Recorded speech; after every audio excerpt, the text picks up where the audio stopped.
If you were driving around Britain in the 1970s, you'll remember something very different about the roads back then. No giant SUVs everywhere, no massive crossovers taking up half the street, and no cars so tall you needed a ladder to clean the roof.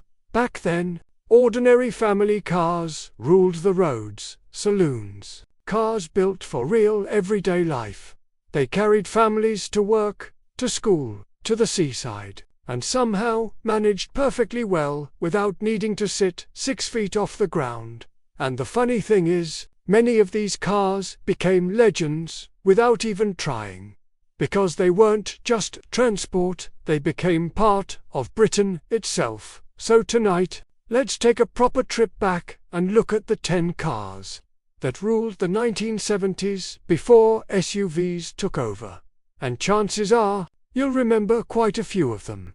Number 1. The Ford Cortina. This was the king of British roads for years. Back in the 70s, it honestly felt like every other car was a Cortina. Your dad probably wanted one. Your neighbor probably owned one. And if you worked in sales, chances are you drove one. The Cortina had everything people wanted back then. Room for the family, decent reliability, and just enough style to make you proud pulling up outside the house. A proper all-rounder, and unlike modern SUVs, it wasn't trying to look tough or adventurous. It just quietly got on with the job. School runs, motorway drives, family holidays to Cornwall. The Cortina handled all of it, and somehow, it became one of the most memorable British cars ever made. Number 2. The Austin Allegro. Now, yes, people joke about the Allegro these days, but back in the 70s, they sold incredibly well, because ordinary families liked them. They were comfortable, practical, and affordable enough for everyday people, exactly what Britain needed at the time. Mind you, that square steering wheel still raises eyebrows even now. What were they thinking there? Still, loads of people learned to drive in Allegros, and many owners remember them fondly because they represented a big moment in life. First car, first family motor, first taste of independence, and that matters more than jokes. Number 3. The Ford Capri. This was the car that made people feel sporty without spending sports car money. The Capri had style, long bonnet, sleek shape, and a bit of swagger about it. Ford absolutely nailed the advertising to the car you always promised yourself, and plenty of people believed it. Even if you only had the smaller engine version, you still felt special driving one, especially cruising around on a sunny evening with the radio on. Mind you, they could get a bit lively in wet weather if you pushed your luck, but that was all part of the Capri charm. Even now, seeing one instantly brings back memories of the 70s. Number 4. The Morris Marina. The Morris Marina was absolutely everywhere during the 1970s, and despite the criticism they sometimes get nowadays, people bought them in huge numbers for one simple reason. They were straightforward. Simple engine, easy repairs, affordable running costs, cheap as chips to keep going. And back then, that mattered more than fancy technology. The Marina became a proper working family car. Nothing flashy, just dependable transport. And because so many people owned one, they became tied to all sorts of memories. Driving lessons, first jobs, rainy motorway journeys, family rows in the back seat, all part of life. Number 5. The Vauxhall Viva. Now, this was a cracking little everyday motor.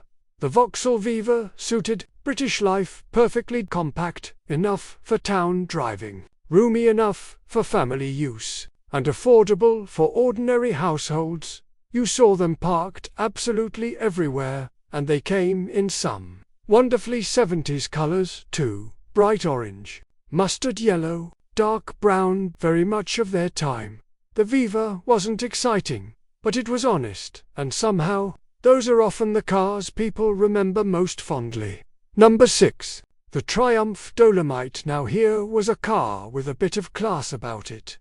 The Triumph Dolomite felt slightly more refined than many everyday family cars would. Trim, smart dashboard, comfortable seats, especially the Dolomite.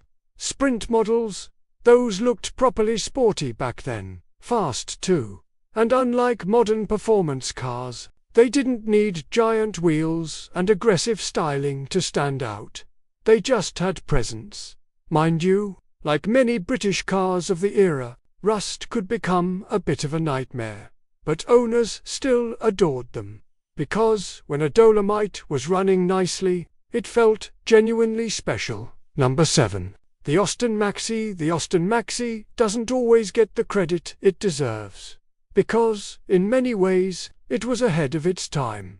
Huge interior space, fold-down seats, hatchback practicality, perfect for busy family life.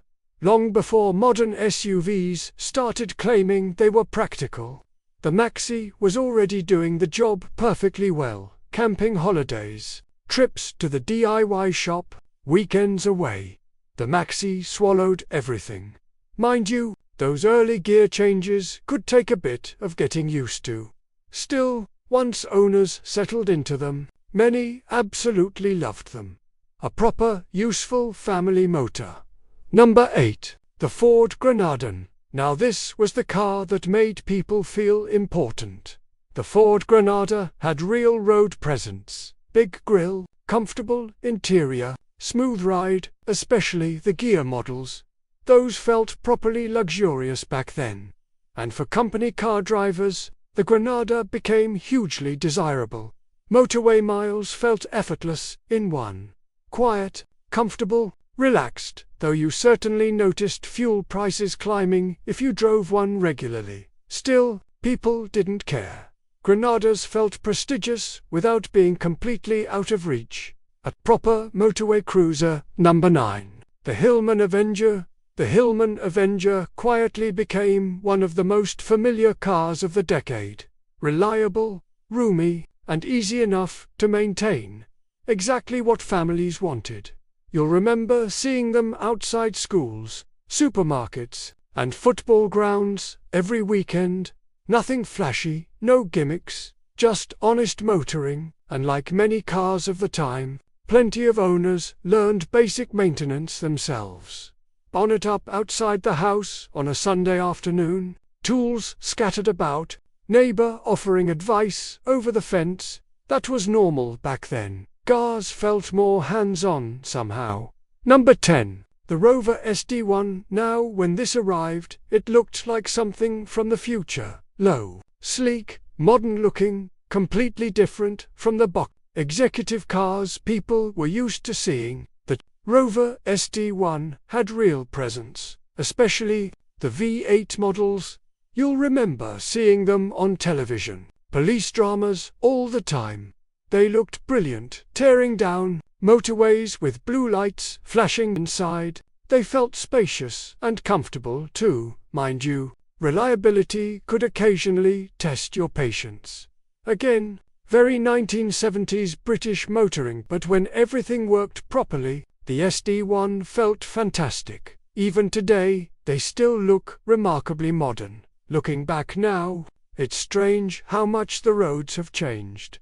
Back then, family cars sat lower, felt lighter, and somehow seemed simpler. People didn't feel the need to drive enormous vehicles just to pop to the shops. And despite being smaller than modern SUVs, these cars handled everyday life perfectly well.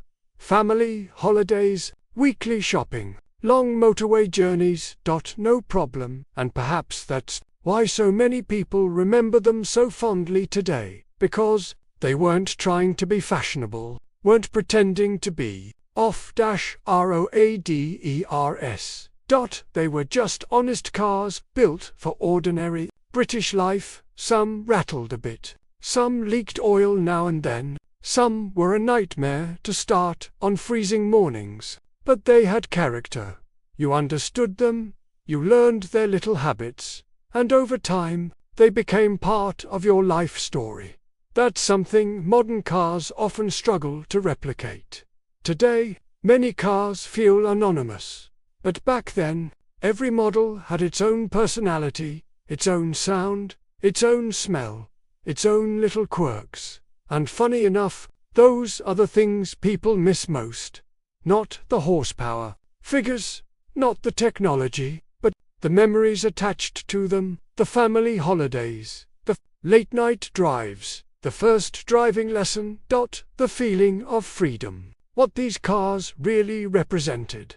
Now, I'd love to hear from you. Which of these 1970s cars do you remember most? Did your family own one? Or was there another car that ruled your street back in the day? Go on, let me know in the comments.